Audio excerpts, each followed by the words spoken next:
We start these up the same way, literally every single time. So tell the people who you are and what you do. All right. My name's Nicole Billitto, and I am originally from Westchester, Pennsylvania, the east side of PA. I moved to Pittsburgh in 2003 to go to Duquesne University, and I am still in Pittsburgh. So never moved back home. I'm still here. I went through a bunch of different kind of gigs, but I now currently am the owner and operator of a bar called the Goldmark in Lawrenceville, Pittsburgh. Um, and yeah, that's Right what I on. do. Yeah, well, so we're gonna. I obviously, well, I know these things, and everybody Right. else may not. But like, we'll touch on like the other endeavors that you kind of have going on. But because the gold mark is kind of what spurred me to reach out. Uh, we're gonna kind of like stay in that realm for a second. So for the people who haven't like had the pleasure of being there yet, like tell us about what the Goldmark is as like a business and like what it is about the culture you've built there that makes it, unique from other places that might be considered like categorically similar. Okay. So the Goldmark is, I would say, start off by saying it's a little small neighborhood bar, kind of a little hole in the wall in Lawrenceville. So it's right on Butler Street, but the main focus is on DJs. So we have DJs every single night that we're open. Well, let's say pre-COVID, 10 p.m. till 2 a.m. Every night we're open, we have DJs. Um, Different theme nights. The weeknights are a little bit more chill than the weekends. But overall, I'd say it's a neighborhood bar.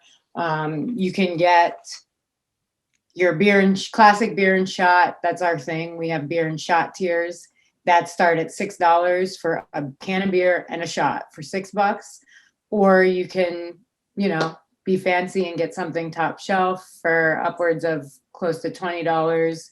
We have a full cocktail menu. Um, yeah, so it's definitely, I'd say it's two different bars. The weeknight Goldmark and the weekend Goldmark are totally different. If you've ever been there on the weeknight versus weekends, it's a party bar. It's crazy. It gets crowded. It's fun. The DJs are amazing. The music's great. The weeknights are awesome. We have like a house music night, soul and funk night, reggae night. It's kind of all across the board. So the weeknights are not as crowded, but you can actually come in there and sit at a table, have conversation, enjoy some good music, some good drinks. So that's kind of the goal mark. Yeah, I mean that's a good description as far as what I know of it since I've been there. My beer and shot preference in the list that you have, I think it's I do a two hearted and what I think it's a shot of bullet that comes with it. Yeah, it's well, yeah, it was Bell's Two Hearted and Bell's and Blanton's, Oh, but Blanton's. Blanton's started to be like a little hard for us to get our hands on at one point, so we switched it up to Bullet. But Right. yeah, we kind of like switch it back and forth. Right on. Well, so I wanted to make sure that this part was like front loaded in the episode because I think this is probably the most important information and I wanted to hit his most like the most amount of ears. Like how we got here is the restrictions in PA have loosened up and I saw a post from your Goldmark Instagram account about reopening. So let's start there. Talk to me about like the new restrictions and what you're doing to be able to open up your doors to the public while still staying like in compliance with the restrictions that are still in place. Okay, so it's been wild. So the restrictions have kind of been the same for a while, and we haven't been open because we just really couldn't make it work. And now we're to the point where we're going to do whatever we can to make it work. So it's going to be a little bit different. We are going to have tables If you know anything about the restrictions, you know that you're not allowed to really be standing. There's definitely no dancing. So you have to be seated, no alcohol sales after 11 p.m., and you are not allowed to be sitting at the bar. So we are going to have tables laid out all throughout the bar, along the bar. You can't sit at the bar, but you can sit at a table next to the bar. Yeah. Yeah.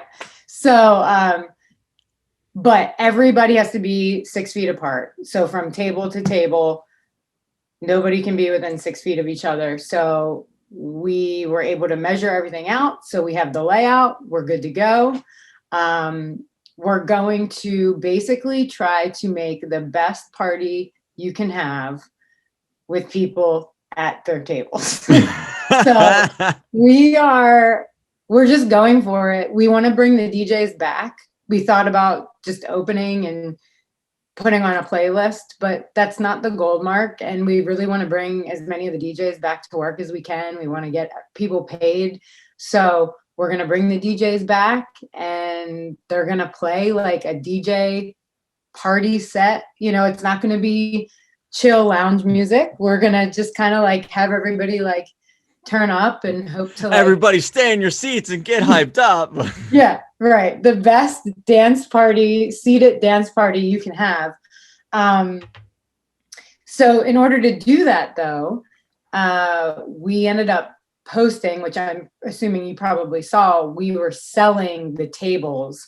So it's almost like you're covered to get in, but you have your table for the night. So you make a night out of it. I'm going to the Goldmark. You have your table with your friends, and you have it for the whole night, and you're in there, and you get to party with the, you know, to the DJ and have your own space. We just want everybody to feel safe in there. So when we did post that we were opening, you know, you have people asking like, can we dance? Like, oh yes, can't wait. And you know, those are the people that are expecting it to just, you know, snap your fingers and it's going to look like how it looked last January and February.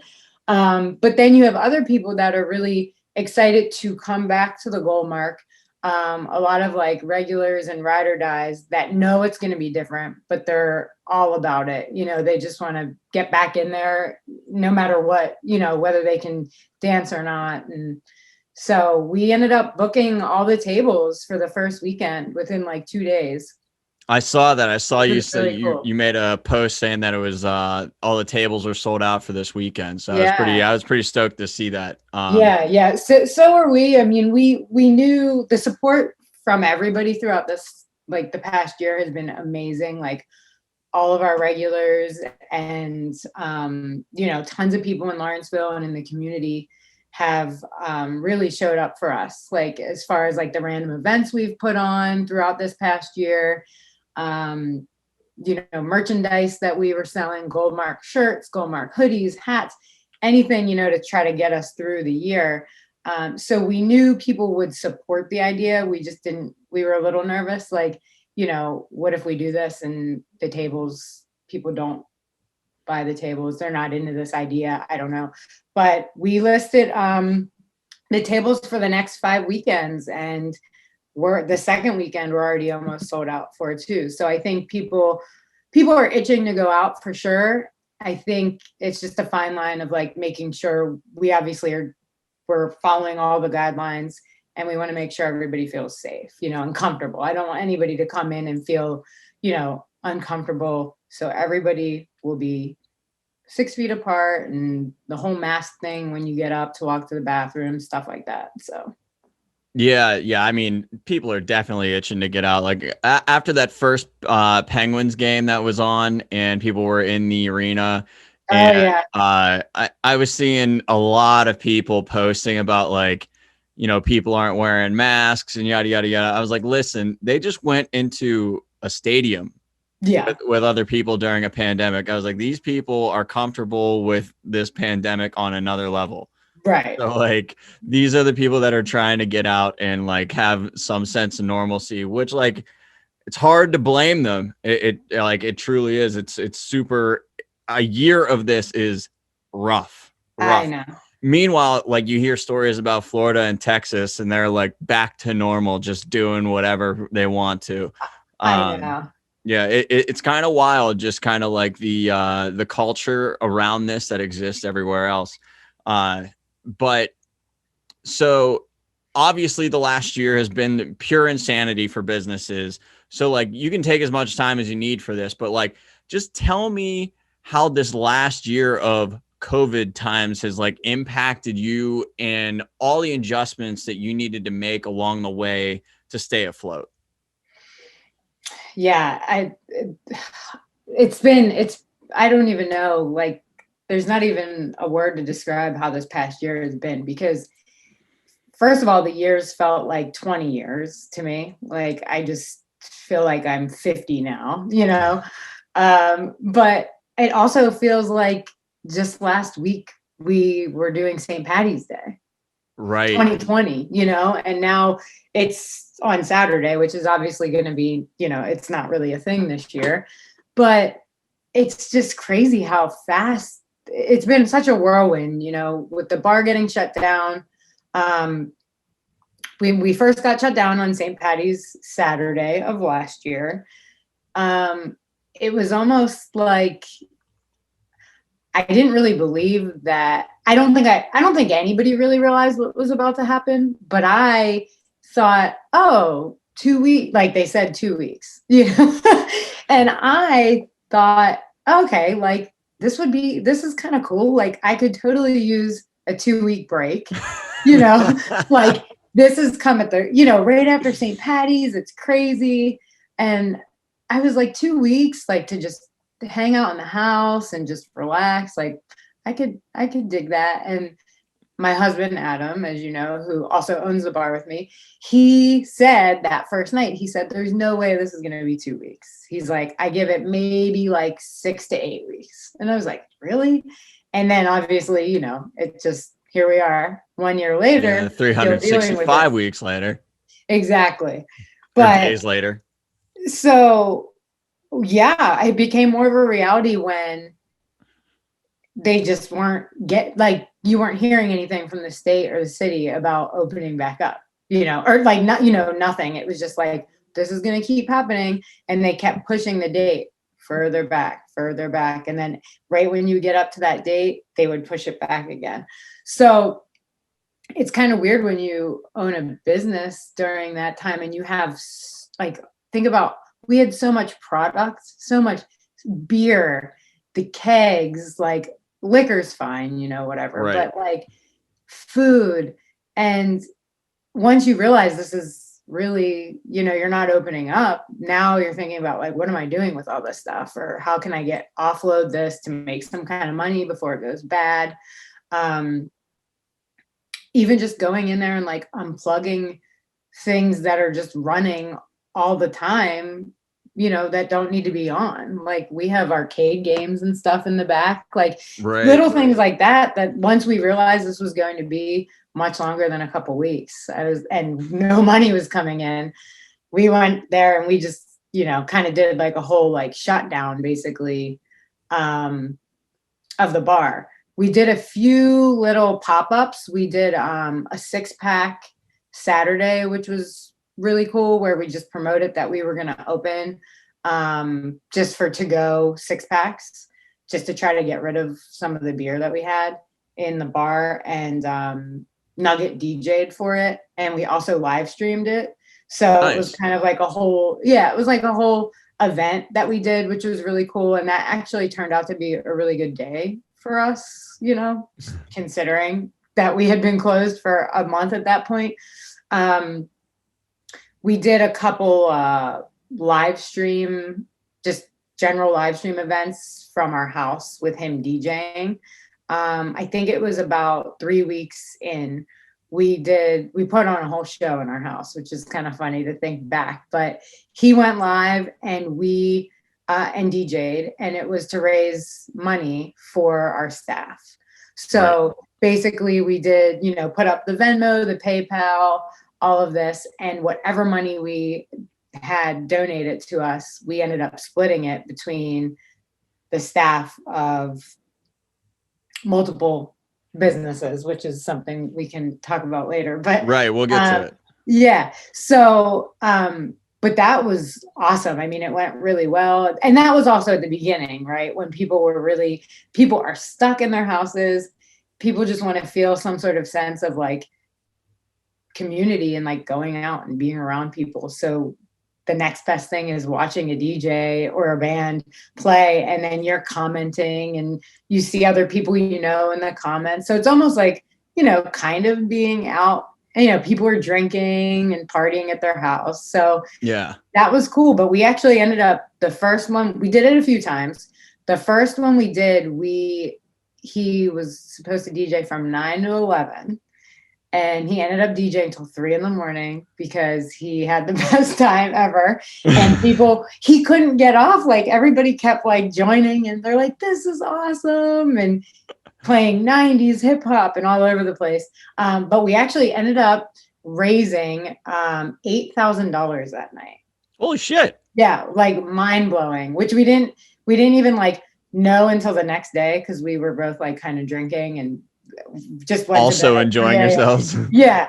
And then at the next day we started looking through like all the donations and I was like, oh my gosh, like I wasn't expecting this. So it was really awesome though, because every staff member or every employee, we were able to give them like a really decent chunk of change, which they were not expecting. So that was really cool. But again, that was just in hopes that this wasn't going to last that long. And then, a year later, we're still kind of in the same boat. So, yeah, we did all the live streams and then we were allowed to open again in June. I don't know if you remember that. Pittsburgh lifted the restrictions to 50% occupancy. So, but you could still be out till 2 a.m. So we were like, this is going to kind of suck because it's not what we're used to, but let's do it. And it ended up doing really well. We did numbers that we weren't expecting to do. And I think that's just because everybody was itching to get out and ready to support and just wanting to be out and spending money. I think so many people, everybody was affected by this in a different way, but there were a lot of people that still had their full-time jobs and they're working from home. They're still making what they were making before. Right. But they're not going out and doing anything anymore. So they're actually probably saving some money, So I think when June came around, people were just like ready to spend. Yeah. They had like a wad of cash in their pocket, just like burning a hole in their pocket, just waiting to get out. Exactly. And it's like, I'm at a bar again, shots, whatever. So yeah, but that was short lived. That was only 4 weeks. But 3 weeks for us because we didn't open for the first week because we were still trying to figure out how to do it. So yeah, we were shut down again on June 28th, which was the day before my birthday. So that was fun getting Happy shut birthday down again. I was like, okay. So that was tough. And then from there on out, we've been closed since as far as open, like to the public. We did start doing private parties. So basically like this whole year has been a total, like, it's like an obstacle course of like trying to just adapt and like navigate your way through this and like how you can evolve and adapt your business to just pay the bills, basically. It's like, what can we do now? What can we do now? And it's tough because they keep changing the guidelines and the restrictions keep changing. And it's like getting harder and harder for bars and restaurants, but even just bars in general, like that feed off of being busy and a lot of people wanting to be in a small space together. Like, right. And nobody wants to do that anymore. Especially if like you're not doing like full on meals, like that's not your attraction, Exactly. like at least like with restaurants, like I was saying this from the very beginning, like once I realized that the government was letting all these like small businesses and bars like twist in the wind, that like whatever people were going to do to survive, the ones that were going to make it were going to be like super innovative. So like if they had food but like didn't have a good like method for takeout, like they needed to adapt and figure out takeout. But if they were good on takeout, well then they needed to figure out delivery, like Absolutely. all those types of things. And then but I follow the Goldmark, obviously we're friends, and I was always really happy to see how resilient you and Nugget were the whole time of like figuring out a way to do something. Yeah. So like that was always really just for the fact that we have such a long history together, like that just made me feel good that like I knew that you guys were like one of the people that were adjusting to this. Yeah. Well, thank you. Because it was a lot of work, like a lot of behind the scenes. Although we weren't working, we're kind of stuck in the house. Most of those days were spent like talking about what are we going to do? Like, what can we do? How can we make this work? Like COVID, we even said, we're like, COVID is not going to shut us down. Like, we can't let it happen. So we ended up, over the summer, we ended up coming up with this idea to do private parties, which I know that's not really like an idea, but we wanted to make it as easy for people as possible to book your party. And it's a package, like you get a package deal, and it's open top shelf bar. You get a DJ, you get pizza, and it's 3 full hours. You have the whole space to yourself, you and your friends. That's it. And we like put this little package together, and it was 12 to 24 people, because that's what we could do at the time. And you had to have a minimum of 12 people to do it, or else it just didn't really make sense for us to do it. But we ended up booking so many of those private parties. Again, like another scenario where we like, kind of doubt ourselves, and we're like, is this going to work? Like, we're going to put this package together and see what happens. And it was awesome. So we ended up finding ourselves every Friday and Saturday night for like the last like 4 months, I guess you could say, working at the bar, but just doing private parties. Yeah. For very small groups of people. And now it definitely went in waves when like cases started to go up again more around the holidays and they shut down again. We stopped doing everything. But for the most part, it was like we had engagement parties. We actually had a wedding, like a really random, like last minute. They were just like, we're going to have our wedding there. And I was like, awesome, let's do it, and they just brought everybody in, and 30th birthdays, 40th birthdays. And it's just like people that feel comfortable with each other, so you're not around any strangers. And they've been fun. I mean, they're getting pretty wild, but they're good. And I have to be honest, like that is really what carried us through the year, was doing the private parties for the past 4 months. And the amount of people that booked private parties, the support that we got was unbelievable. And it's truly like because of those people that we are still, hanging in here. So. Well, that's awesome. Cool. And I loved, like, I saw that come out. And again, it was one of those things where I was like, it's cool that you're doing that. I know that, you kind of like rolled your eyes a little bit like, oh, private parties aren't like very unique or anything like that. But like, I knew you guys still put your stamp on it. Like I could tell that it was like still the Goldmark way. It was like it wasn't the same, like, oh, you just gonna kind of get the space and you make what, right. Like, you were still providing whatever the Goldmark provides. And then on top of that, I was like, that's actually really smart to do. Like, all right, you figure out the party. Like basically the crowd that is going to be there is one that you put together. So it's people that you feel safe with. Mm-hmm. So like you were able to just kind of remove the variable of like, there could be strangers here. You don't know what those people are up to, blah, blah, blah. Right. For like those people that are real squirrely around other people Yeah. right now. And like, so yeah, it's just everybody that they're comfortable with. And you kind of were able to remove that weird variable of like, maybe people won't come because it's like, they're just not sure. Right. Right. Absolutely. And it did, it really, it worked out, and people, you could tell at the end of every party, it was always really nice to hear the people just say like, thank you. Like people were thanking us for doing that. And meanwhile, we're thanking them. Like, you know, it's a win-win now. But also people were just so appreciate. You could tell people were like, this is amazing. Like, I feel normal again. Like, although you're in an empty bar because there's only 12 people in it, but they were allowed to dance. You know, they could leave their mask on or have their mask off. You know, whatever they felt comfortable with was fine.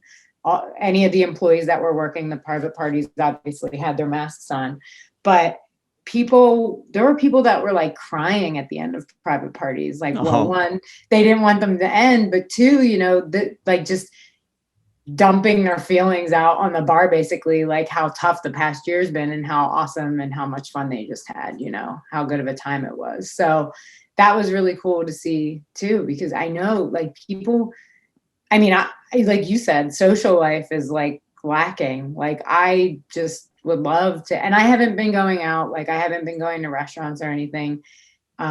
Just a personal choice, you know, right now. Yeah. And I just, you know, I miss that. I miss getting together with my girls and going to dinners or going to bars or heck, a crowded bar, you know. Well, yeah. So that was kind of, I've had this conversation a couple times, but like I did try to go out a decent amount. I do just a ton of takeout now, basically, but I did try to go out and like be at a couple places a few times early on, and it just wasn't like the reason why I would go out was kind of for like the escape, right? I wanted to go where like there was some excitement and where people were going to be, and like there was a, you know, a little bit of environment going on, you know, a little bit more up pace, up tempo. And, but like, then you'd go to like these bars or a restaurant or whatever, and it would be empty. And back in the day, that was signal to not stay. Right. You know, like that was not the reason why you went in there and were like, there's nobody here. Let's definitely hang here. You know, like you went to wherever the people were. Right. So it was always such a weird thing to like kind of commit to going out and just being like, well, this is kind of more depressing than staying at home. Like, I agree. This place that's usually like really popping is actually just kind of like it's like everybody's kind of sitting at their own kitchen table with like no vibe going on. Yeah, it was like that bummed me out in a big way. But yeah, I hear you on that. Yeah, I haven't been doing a whole lot of going out either. Just a lot of takeout. And again, like you were saying, there's a lot of people that have been saving up money basically by default. So like, yeah, I'm actually still saving money, but with all the takeout that I'm doing, because I'm not buying nearly as many drinks while I'm there, you know. That's true. Exactly. You're drinking from home, which is way cheaper. Right. So you obviously have your fingers and toes in a couple different pies. So outside of the Goldmark, what else is going on in your life that that you're working with professionally right now? Well, outside of the Goldmark, we owned a nightclub called Scenario, and it was located in the South Side on East Carson Street, which I know you're very familiar with the South Side. So it was at 10th, the intersection of 10th and Carson, right there across from the BP. It's an old church. In our day of going out at Duquesne, it used to be Halo. I don't know if you remember Halo. And then the piano bar. Yes. And then the Charlie Murdoch's, the dueling piano bar. So yeah, we opened a nightclub 3 years ago, but unfortunately that had to close during the pandemic. So we ended up losing that around over the summer. Because like full on, like yeah. So that's no longer with us. So I was gonna say that when you mentioned it in the email, and I was like, oh, I'll just share it on the podcast. Well, I mean, so yeah, unfortunately, you want to go into it? Like, you want to talk about it? Like, what? A little bit. It was a casualty of COVID. I mean, it was a nightclub. It was a 300 person space. Heavy on the DJs again, but we had a lot of cool things going on. Sometimes we would have random bands there. We had like a jazz band, a salsa night. There was a main floor, the main club room, I guess you could say, and then the downstairs was more of a lounge. And they were two totally different vibes. The club was amazing with crazy sound system, crazy lighting. Really, I mean, it was great. It was a great space, beautiful place. We did a lot of renovations, and yeah, but unfortunately, I mean, I think nightclubs are going to be nightclubs and music venues, are really going to be the last places to really be able to open. And we just kind of looked out and saw what the next couple of years we're going to look like. And I mean, we're already at a year. So we just couldn't swing it. Like, we had 2.5 years left on the lease. We were leasing it. Yeah. Leasing the building, obviously, and then put everything into it ourselves, but we just couldn't make it work. And it was upsetting at the time, but even like looking back now, like, we're already in March 2021 and we still wouldn't be open. So It was kind of a good call to not stay in the lease for another 2.5 years and be hemorrhaging money. I mean, we just couldn't do it. So Right. Yeah. Right. Just, I mean, that's kind of like it's just cutting your losses, right? Like, if I'm in an investment club and sometimes we find ourselves wrapped up in a stock that we bought too high, and it just keeps sliding and sliding and sliding and sliding. And we're like, nah, we're going to hold it. It's going to come back. It's going to come back. It's going to come back. And it's like, listen, if we don't cut our losses now, we're going to have nothing left. We're going to lose literally all the money that we put into this. Right. So yeah, I mean, Yeah. So I get it. And it sucks to have to, obviously it's so much worse when it's an entire business or whatever. I'm like boiling it down to a freaking, stock position. But no, but it's the same mindset. And it really is. That's kind of what it came down to. But lost a lot, learned a lot. It would have been successful and it would have been great if, COVID never happened, but here we are. So, yeah. So the other thing that you mentioned, we are no longer involved in the club. Oh, right. Well, yeah. So, are you still doing the other thing? Can I bring up the other thing? You can, yeah. What? So, because I didn't even realize that it was anything. And then someone was like, hey, there's this little speakeasy that's like really tucked away in Lawrenceville. It's a place that you would love. Like, you should definitely come check it out. And tucked away is an understatement. Yeah. But so I roll in, and who do I see behind the bar but you? Yeah. Yeah. So that has been around. It was around for a full year before we got shut down for COVID. And people knew about it through word of mouth. And that was the whole point. It was, so we own the building that the Goldmark's in, which is one of the other reasons why, we've been able to withstand COVID, I think, as long as we have been, with it being, with the bar being closed. Yeah. But that used to be an apartment. It's in, for anybody that doesn't know, which most people don't know, it's in the basement, but in the back of the building in the alley. And it used to be an apartment. And about 2 years ago, we started talking about, wanting something new, or to have like a new space. So we turned it into a bar. It's all legal. It's on, it's the LCB had to come out and inspect everything, and it's part of our liquor license. So most people think that it's like a super underground, operation where we're open 24 hours, till Yeah. 7 a.m. and it's not legal, but it is. So we do close it, or we used to close at 2 a.m. But it was just Fridays and Saturdays, 8 p.m. till 2 a.m. And if you look at it from the outside, it's just the buildings, it's a black painted cement building with a black door. And then there's a green light, like the outdoor light is green. And when the light is on, the bar is open. And that's it. And it has no website, no social media, no nothing. So it was strictly just word of mouth. And I couldn't believe how fast that actually spread and how that worked.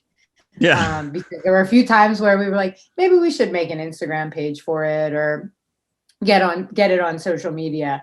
But it was funny because we have people that come to the Goldmark, every weekend for years that had no idea that was even down there. Because it was not everybody that works in the Goldmark like doesn't talk about it. So if you're up in the Goldmark, you will not hear about it.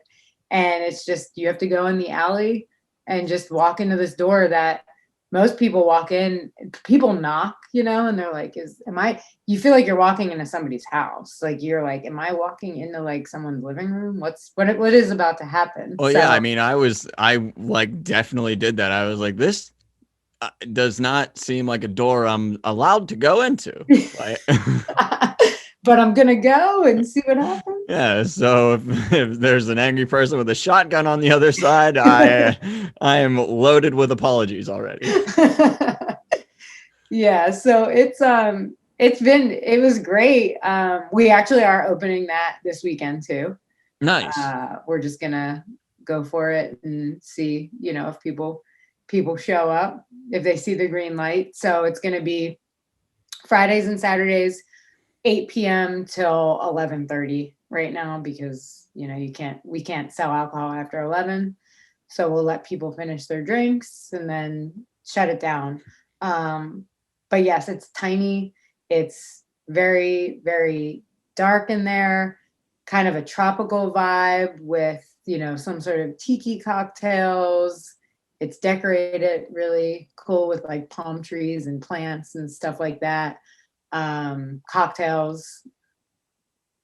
Yeah. Yeah, I kept having the tequila. You made a tequila cocktail, and I had way too many of them, but they were amazing, and I was wrecked.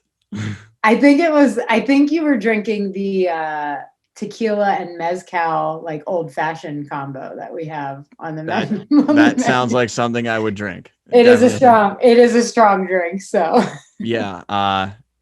Yeah, I was not sure-footed walking out that door.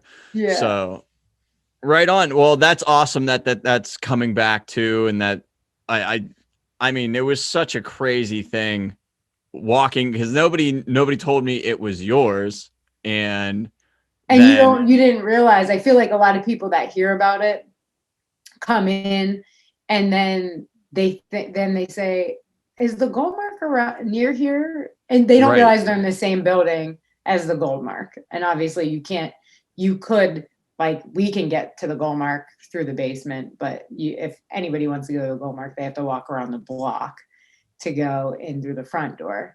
But yeah, I think people get really confused. Also, people end up there like later in the night. I think people that think it is an after hours spot kind of arrive at 1:30, and obviously it's not that. And then some people will say, where's the DJ or where's the dance floor? And I'm like, you're in the wrong space. You've been misinformed. Yes, you've been misinformed. But it does have a name. I should say that it's called The Confidant. Okay. And the only place you see that name is on the menu, which it will now be a QR code. But since there's no social media, no website or anything, that's the only place you see the name. But most people just say the Speakeasy or, I love that. Speakeasy. I love that for a year the QR code finally found relevance. It did. I doubt I don't see it staying though. I think once everything goes back to being open again, people are going to want just to hold a menu and like Yeah. not be busting out their phones and doing that like, and I don't know, and there's something to being, if you're the business owner, like having something that's like well designed and branded and like Right. something, and yeah, little bit more a little bit more thoughtful than like A QR code. a QR code that just pops up some text on your phone.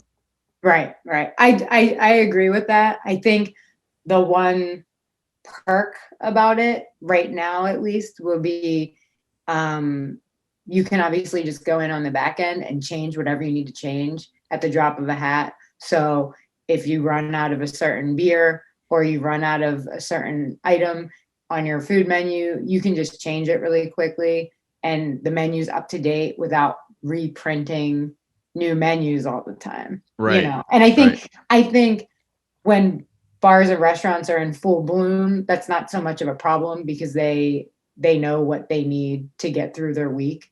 But right now, everybody's cutting back on their orders or trying to, you're not just going out and buying a ton of something, not knowing that if you're not going to sell it. So people are running out of things now, kind of while supplies last. So the QR code is good for that because you can just change it without having to explain like we're out of this. Yeah, there's always perks to being digital, that's for sure. Yeah. So obviously I've alluded to this a little bit, but like people now know that like we go way back and we've been through like some crazy shit. um but like since starting this podcast, I've realized that like I actually rarely get to talk with my friends in such like a narrow focus and hear about like their professional trajectories. I just feel like we get too sidetracked into whatever we want to talk about. We get into other, conversation like areas, but now I get to like kind of have a stranglehold on like the conversation. So like, how I want to hear like the professional journey of Nicole. Like, how did you get from studying bio and pre-med at Duquesne to being an owner and operator of small businesses? Yeah, it's definitely interesting. I never thought ever did I ever think that I would own my own business, let alone a bar. But after Duquesne, I ended up working for UPMC in a research lab. I did HIV prevention research. And from there, I got into sales. So I got into medical equipment sales from working in the lab, talking to the sales reps that used to come in through the hospital, trying to sell stuff. I just started making connections and got a sales gig and kind of bounced around in the sales industry, medical equipment sales industry for about 10 years. And that's where I was until I left to just be the bar owner, which happened. I quit my job the last day of 2019. So perfect timing for COVID to hit because this whole time, the Goldmark opened in 2015.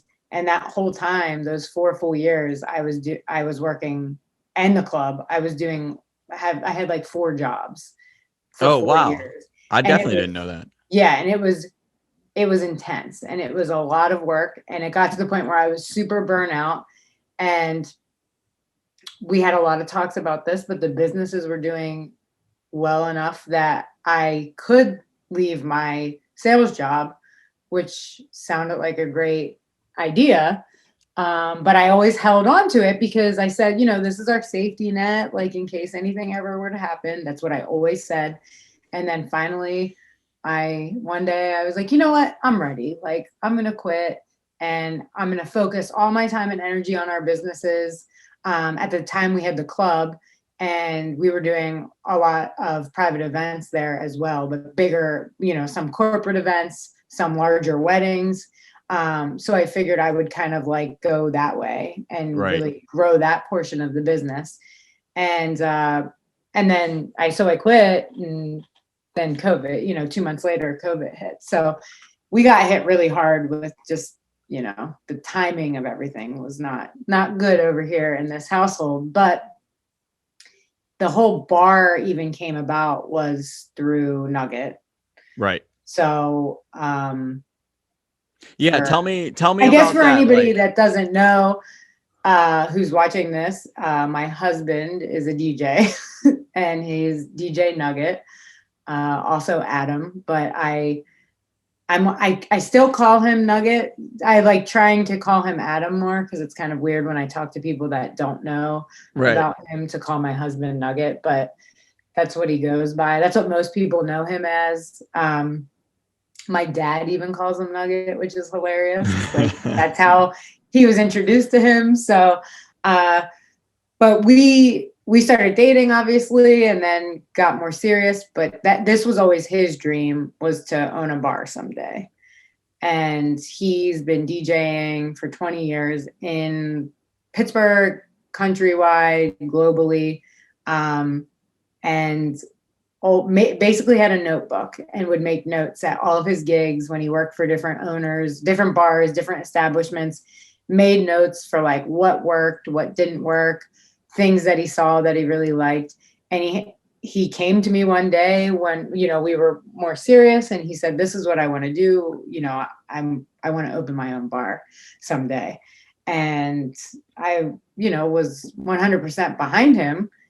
But then the more we started talking about it, and I saw how passionate he was about it, and I just knew that it could be a really, really awesome venture. I said, you know what? I have some money saved up. Like, I'm willing to invest in you, and your idea. And that's kind of where it started.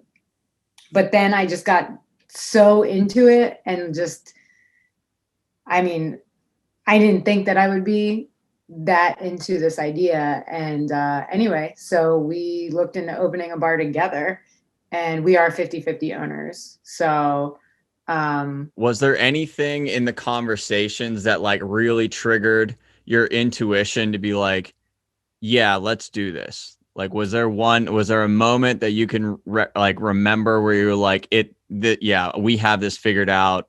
Let's do it. I wouldn't say like one specific moment, but he worked on a business plan for like months. He was just working on this business plan, and then he brought it to me and showed it to me, and it was amazing. It was very long, very detailed, which is good, but some people, when you're trying to get a loan, you don't really need to provide like all of this information that he had. But it was amazing. He thought out like all the different nights he wanted to have, the different DJs, how many people he thought would come in every night. And it's crazy because we recently looked back, we found the business plan when we were cleaning during quarantine, and it was kind of odd and like creepy how aligned it was with how the Goldmark turned out to the business plan that he wrote in 2014 before we even had a space. And Really? like, So like as far as like his like projections were like pretty for on sales, for sales, for like the money it would bring in, like it was weird how on point it was. And at that time, the Goldmark did not exist. The location did not exist. He just knew he had spent so many nights on the South Side DJing there. He actually did not want to be on the South Side. He really liked Lawrenceville. And now this was in 2013, 2014. So this was before Lawrenceville really kind of started to take off. It was like just starting. Right. Yeah. Everybody had like a feeling that this was going to be the new spot. It just wasn't yet. Yeah. There were some really cool businesses over there at the time, but it's nothing like it is now. If you drive down Butler now, there are so many businesses on Butler Street that have come after the Goldmark, which is like crazy to see. But we ended up opening it in 2015. But there's like a whole other story to that where we were looking at a different place. I don't know if did you ever remember the bar called Eclipse? It was on Yeah. Butler Street. Yeah. That was going to be the Goldmark. And that was for sale. We went through it was probably like a 4-month process. Tons of, I don't even know. We ended up losing a decent amount of money in the deal because everything fell through. But it kind of was a blessing in disguise because I love our current location where we are now. I think it's just perfect for what we wanted. And the Goldmark building went for sale not too long after our first venture deal kind of fell through. And he was bummed. He was super bummed out. And he's like, I think I'm good for now. Like, maybe let's take some more time off. Like, I really don't want to get into looking at something else and losing more money.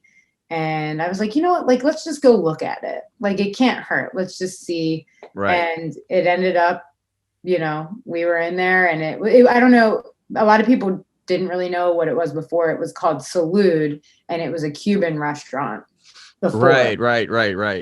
And it was only open for 2 years before we got in the space. But we walked in and it's tiny, but it was like perfect. It was exactly like what we were looking for. But it had like wood paneling and everything was painted pink.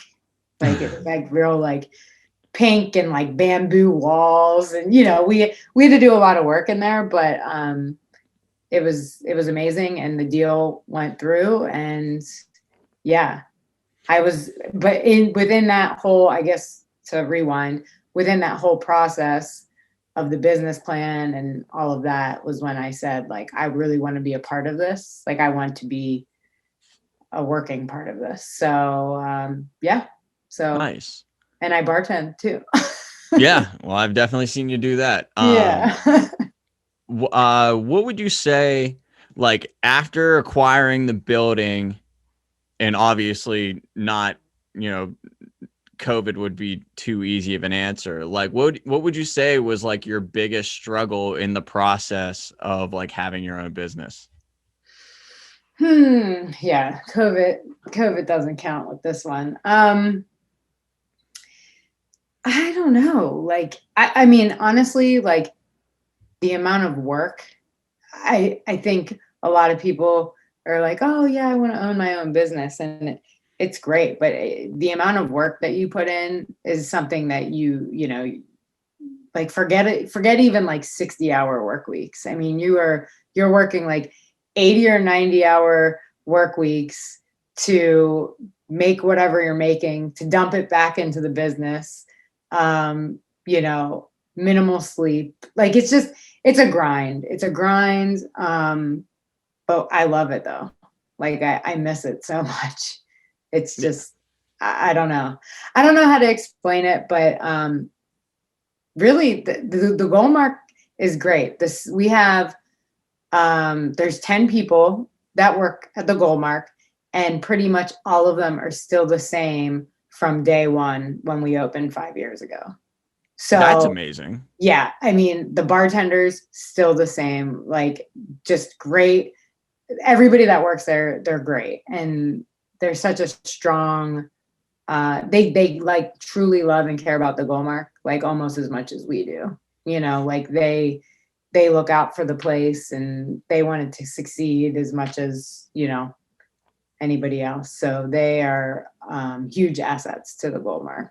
Like, the Goldmark wouldn't be what it is without the people that we have that work there. That's pretty incredible because, like, it's no secret that the service industry has so much turnover. Oh, yeah, absolutely. And it's wild the amount of, like, Facebook messages, emails, DMs that we get of people asking, like, if we're hiring bartenders, are you hiring bartenders, barbacks, DJs, but we just have, like, the staff and everybody, they're there. And I'm assuming they love it, if they're not going anywhere. And so yeah, we don't have any room for anybody else right now. So well, so while you were operating and like getting this up and running, what did you have a moment where you were like, holy shit, this is working? During the process, we kept saying, holy shit, this better work. You know, holy shit, this better work. Because through the whole construction phase, you know, there was a point where it's like, there's not that much more money to go around here. Like, you know, that one thing you wanted to do, we can't do that. We're going to have to wait till we open and actually make some money. So it definitely got to the point where like, holy shit, you know, this better work. And we had our grand opening night. It was amazing. Like, couldn't have asked for anything more. And then that was Friday. And then the next night, the Saturday, it was like kind of dead. And we were like, oh my God. And we were all freaking out, like secretly, you know, we're like, oh my gosh, what's going on? And then from there, it just kind of like took off, and it's been great. I mean, I would say a couple of the challenges, weeknights sometimes, you know, the weeknights, it depends. Like some people just don't like to go out on weeknights. Some people do. And, you know, it depends on what you're going for. People might want to do more of like a chill dinner vibe instead of hearing a DJ, you know, play reggae and, you know, rock night or, well, you know, whatever.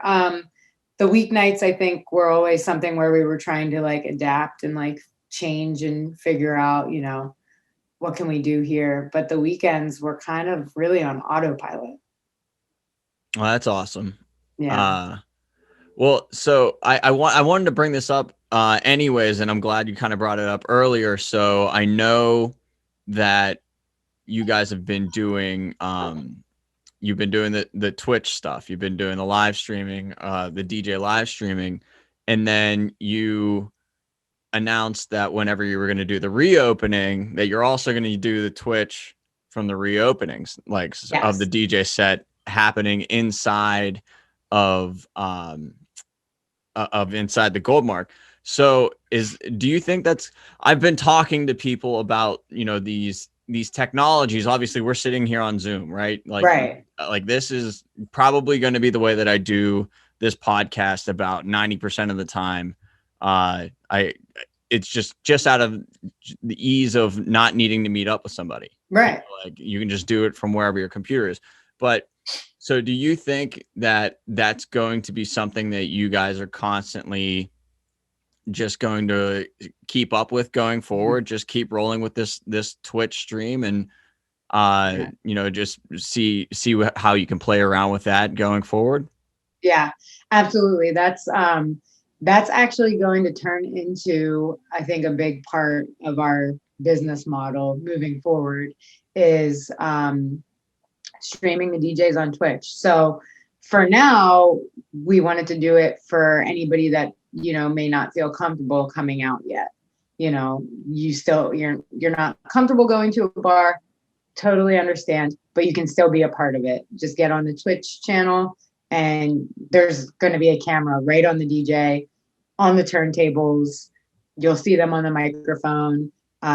You might see a random person or two in the background, but we just want people to feel like they can still be a part of it without actually being there. We talked about this, and I think we are going to keep that moving. Like, even once things go back to normal, we talked about keeping it going and maybe investing in some more cameras that will be around the bar, not just on the DJ. So we could change the camera angles throughout the stream so people can actually see like what's going on in the bar. You know, see people sitting at tables or dancing or standing. Obviously, this is once, you know, restrictions are lifted. But I think it's a great way and a great tool to just get it out there for, you know, my family in Philadelphia could tune in on a random Friday and just be like, oh, wow, that's what's happening at the Goldmark right now. I mean, it's kind of weird. It's almost like Big Brother, like letting cameras and, you know, everybody can see what's going on. But I think it's good to just be able to build a community virtually and, through Twitch and whatever platform you're using.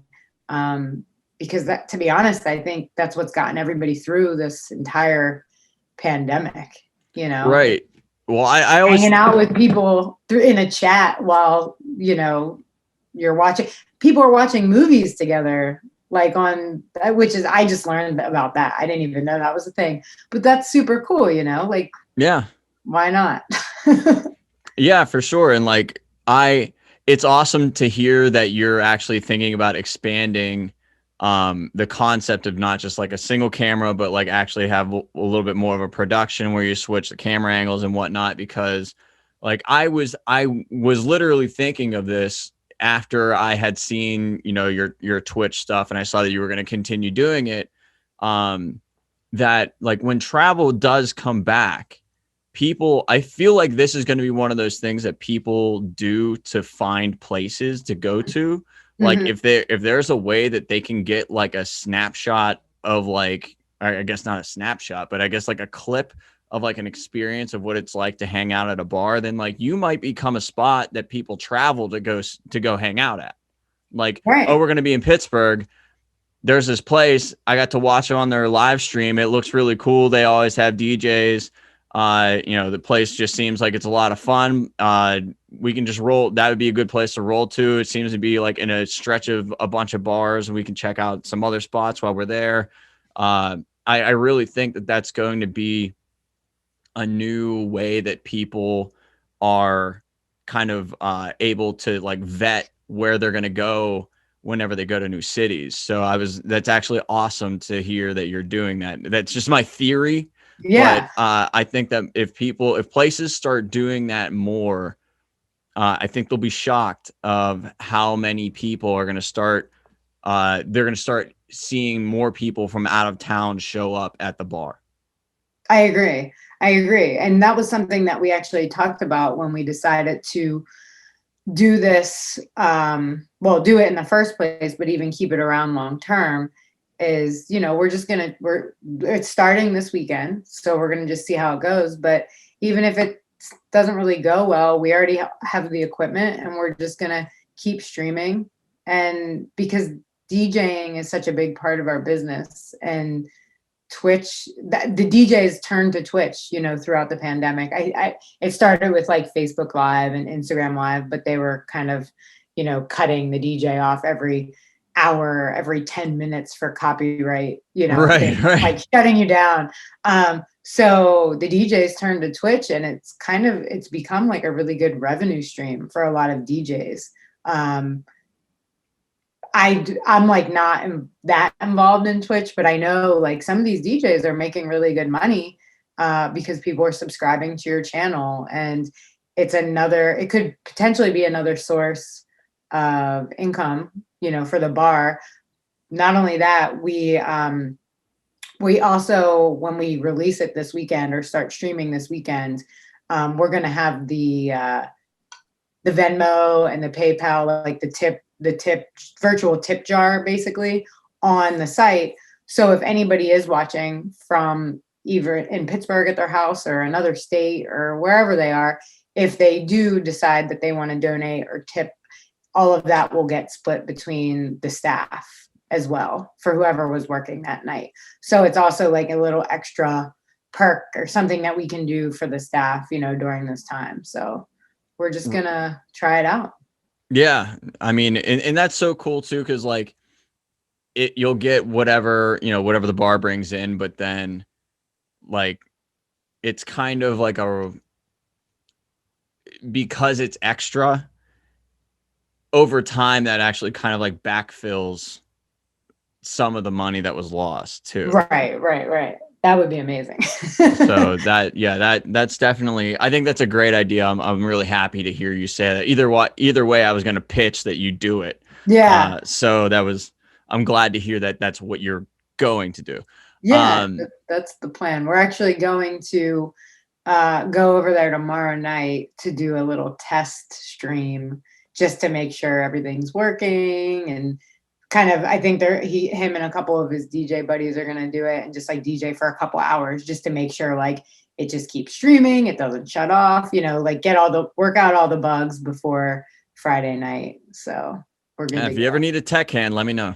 Yeah, honestly, you can come down, hang out, and help out behind the scenes, but really just have some drinks.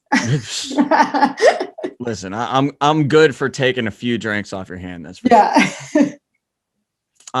So I'd say we're basically like in the home stretch now, but like I have to get just a little personal with you before I let you go. Oh God. Talk to me about pizza. Pizza. Oh, you got me. You had me so nervous for a second. I thought you were going to bring up some terrible college memories. No, God, no. We're moving on. Pizza. Okay. I've never seen somebody have so much pizza in my entire life. Like, I don't understand why Dave Portnoy is the guy famous for rating pizza all over the place, because I see like every single night you have some new pizza like in your stories or it's so true. It's so true. And it's so funny you say that. I have so many people say that to me. And when he came to Pittsburgh and hit up some of the pizza joints, and specifically he went to Fury's, the amount of people that sent that to me that aren't even from Pittsburgh, like friends from Philly, friends from Cali, Vegas, people were like, did you see he went to your spot? Yeah, I'm a big pizza fan. I eat pizza a lot. I would eat it every day, probably for every meal if I could. But that's one thing I've gotten better with since not working such crazy hours. I've been like eating a little bit better because I actually have time to prepare food. So I haven't been indulging in pizza as much as I used to, but it's probably still way more than the average person. Yeah. I'm actually probably the opposite. I think I was eating a lot better back when the world was normal, and then now I'm like randomly just sitting at home and I'm just like, that wasn't enough and I don't feel like cooking again. And then all of a sudden like all of a sudden Milano's is showing up. Oh my gosh, that's amazing. Milano's. Oh, I haven't had that in a while. Oh, it's still my go-to. I still get a college special. They don't mind that I'm not in college anymore. With the big Coke or Pepsi. Mountain Dew is my way. Mountain Dew. Yeah, if I'm gonna go for my vices, I'm going full sugar. Yeah, might as well. Oh, that sounds really good, actually. I just like looked at the time. I'm like, maybe I'll order one after this. But yeah, I mean, I love pizza. My favorite pizza in the city is Fury's. I love trying new places, but for some reason I just always come back to Fury's. I don't know, the sweet sauce is just so good. But the new location, not as good though, right? Yeah, I mean, I only went there one time, and also it was during COVID. But it's just not.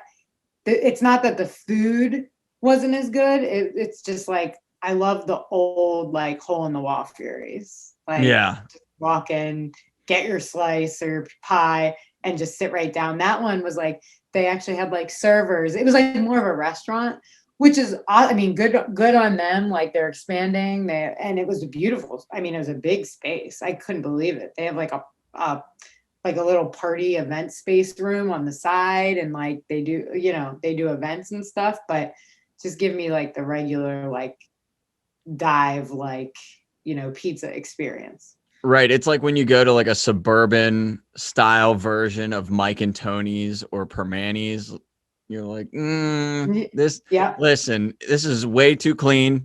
Yeah. And they have like, there's like so much more on the menu too. You're like, no, I just want this one thing. Yeah. Just give me the OG stuff. Exactly.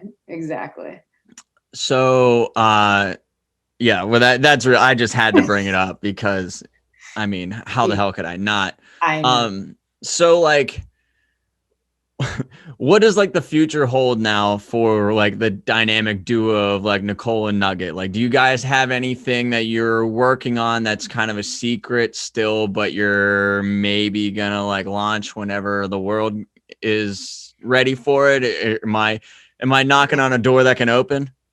Um, Not really yet. There have been some things talked about, some things that are potentially starting to be in the works, but nothing official and nothing that I can really go into at this moment. But um, yeah, it's more him trying to talk me into doing something else. And Fair. my whole thing is, let's just like let's just try to get back to normal whenever that is, or whatever that is, because I don't think it'll really go back to how it used to be.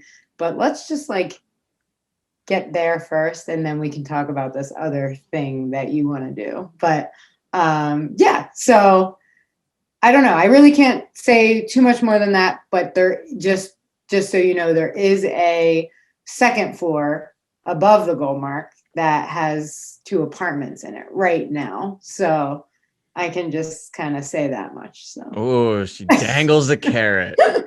Dangles it.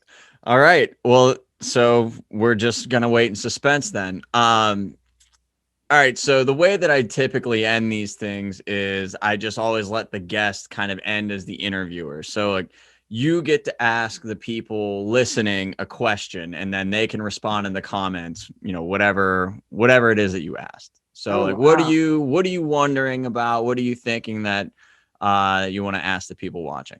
Wow. I don't know. You put me on the spot. I know I not a don't lot know of people about love this part. I don't know about this part. Doesn't have to be anything too serious. Yeah, I don't know. What would I guess what I would ask the people watching would be, what are people ready? Are people ready to go out? Are people excited and ready to get back into a bar with their friends, cheersing, toasting, doing shots, drinking, hanging out, dancing? Or are people still just, want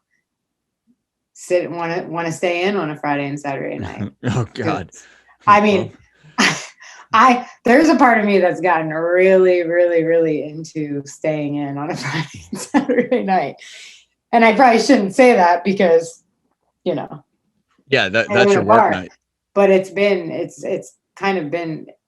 nice part of it. But I am ready. I'm ready to get back. Yeah, me too. I feel like once people get a taste of it, they're not going to be able to like stop. It's going to be like being an addict, like, oh, I was clean for a year and then I got a taste of it. Now I can't stop. Absolutely. Absolutely. I agree. So I think that would be, I guess, my question is Right to on. gauge and feel people out. Like, where are you at? It is officially March 2021, right? How do you feel about going out now? Right on. Well, then hopefully people will be still on and we'll answer that. Although we clip this part, I'm going to be putting these out just like as a clip, these questions. So if they don't Okay. watch the whole thing, then they'll at least catch the clip some other time. So lastly, tell the people where they can reach you, your websites, social medias, live stream information, whatever, all the things. All right. So the Gold Mark is on Instagram, Twitter, and Facebook as the Goldmark. It is also on Twitch. I believe it is the Goldmark PGH. I should probably know that, but it is new. It is new. The Goldmark, pretty much across the board. Thegoldmark.com is where you can go to check out our events calendar. We show you what's going on every Friday and Saturday night. And make your Oh, I reservations. should, yes, make your reservations. I should mention we're only starting Fridays and Saturday nights right now. We're not going back to weeknights yet because I don't think we don't really think it's there yet. But so just starting for weekends, but you can make your table reservations there. We have the calendar up for the next 5 weekends. And also we have a bunch of mixes on there from different DJs all around the city and different cities. So if you're ever looking for, you know, a little playlist while you're in the car or while you're working out or something like that, I think there's something like 40 mixes on the website. And yeah, that's pretty much where you can find us. Twitch, follow us on Twitch, because if you want to stay in the house, which is awesome, and grab some drinks, you can tune in and kind of get the whole feel for a live DJ set, you know, in a bar on every Friday and Saturday, starting at 8 p.m. till 11 p.m. Awesome. Perfect. Well then, I mean, thank you for doing this. I know I kind of had to I had to prod you a little bit to get you into it, but I'm really glad that you decided to come on. You were great. Oh, well, I appreciate you asking me. You know, I didn't even know. I didn't know if this would be even like an interesting, you know, to talk to me about the bar would be like an interesting podcast. So. I don't understand why people don't think that people think that they're interesting. Like, people love your bar. You're the one that created it. You don't think that they're going to be interested in like the person who created this place that they love to go to. Like, I think that that's so funny sometimes that people, I mean, it's natural to like constantly want to like downplay yourself unless you're just a complete like narcissist. Right. But still, like, yeah, I wouldn't have asked you if I was like, hey, I'm looking to bore a lot of people. Will you come on? Like, you be really boring for an hour and a half. But no, like, I love to see my friends excel and like find success. And I'm super proud of everything that you and Nugget have built. And I love that, you know, you're still able to be trudging along with the Goldmark, like, RIP scenario, but it seems like you have like some new irons in the fire and have like some other ideas cooking. And the Confidant, I'm already a giant fan of that, just being there once and not even knowing that you were attached to it when I went. So I'm really happy for you. I'm really proud of you guys. And hopefully this vaccine scenario seems like it's rolling out well. So hopefully we'll see something. Yeah, hopefully we'll see something close to normal in the next couple months here. Yeah, I hope so too. Thank you for having me, and you have to come down and visit me in the Confidant. Done. Have your tequila mezcal old fashioned drink that you may not remember drinking, but it was good. I mean, I remember drinking it. I just couldn't remember what it was. Remember it being great.